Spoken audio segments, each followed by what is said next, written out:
বরিশালের আগৈলঝড়ায় ঋণের কিস্তি না পেয়ে জোরপূর্বক গৃহবধূর চীনাহাঁস নিয়ে যাওয়ার ঘটনায় ব্যাপক সমালোচনার মুখে পড়েছে বেসরকারি এনজিও টিএমএসএস। ঘটনার 4 দিন পর সেই হাঁস ফেরত পেয়েছেন ভুক্তভোগী গৃহবধূ হাফিজা বেগম। একই সঙ্গে এই অমানবিক কর্মকাণ্ডের জন্য অভিযুক্ত এনজিওর মাঠকর্মী ফিরোজ খানকে সাময়িক বরখাস্ত করা হয়েছে। ধৈর্য ধরতে যদি পারি এই টাকার জন্য, তাহলে আমি আজকে পারলাম না কেন? 13 ডিসেম্বর শনিবার দুপুরে এনজিওটির গৌরনদী শাখার ম্যানেজার রাজেক ইসলাম, ফিল্ড সুপারভাইজার আরাফাত ও সুজন সেই চীনা হাঁসটি গৃহবধূ হাফিজার বাড়িতে এসে ফেরত দেন। টিএমএসএস এনজিওর কর্মকর্তারা বিষয়টি যাচাই করতে হাফিজা খানমের বাড়িতে যান এবং স্থানীয়দের সঙ্গে এ বিষয়ে কথা বলেন। অন্যদিকে হাফিজা খানমের লিখিত অভিযোগের প্রেক্ষিতে অভিযুক্ত মাঠকর্মী ফিরোজ খানকে 11 ডিসেম্বর সাময়িক বরখাস্ত করেছে এনজিও কর্তৃপক্ষ। মেয়ের পালন করা হাঁসটি ফেরত পেয়ে খুশি ভুক্তভোগী গৃহবধূ ও তার পরিবার।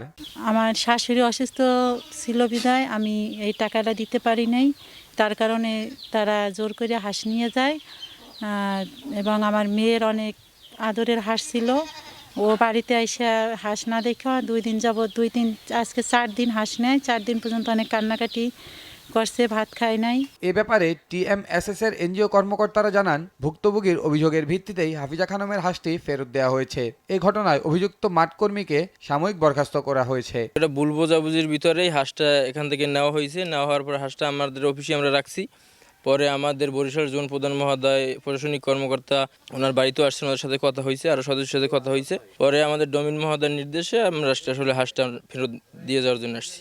বিষয়টা তদন্ত করার জন্য যে আসলেও কি উনি স্বেচ্ছায় বিক্রি করছে না আমাদের স্টাফ ক্রয় করছে, এইটা আসলে জানতে যখন ওনার কাছে আসলাম তখন উনি বলছিল যে স্যার আমার হাঁস দিয়ে আপনাদের টাকা আপনারা নিয়ে যান, ফলে ওনার হাঁস আমরা দিতে আসছি। এনজিওটি উপজেলায় কাজের আওতাভুক্ত না হয়েও কিভাবে কার্যক্রম পরিচালনা করে তা জানা নেই উপজেলা সমাজসেবা কর্মকর্তার। কিস্তির টাকার পরিবর্তে হাঁস আনার বিষয়টি অমানবিক ও বেআইনি বলেও জানান তিনি।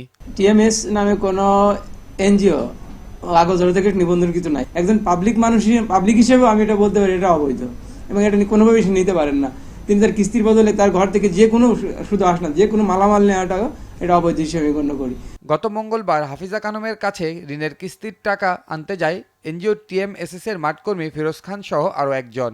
এ সময় গৃহবধূ ফিরোজা কিস্তির টাকা দিতে অপারগতা জানালে মাঠকর্মী ফিরোজ উঠানে থাকা হাঁস মুরগি দেখে টাকার পরিবর্তে একটি চীনা হাঁস দাবি করেন। হাফিজা কিস্তির পরিবর্তে হাঁস দিতে অপারগতা জানালে ফিরোজ ও তার সঙ্গী ধাওয়া করে একটি চীনা হাঁস ধরে নিয়ে যায়।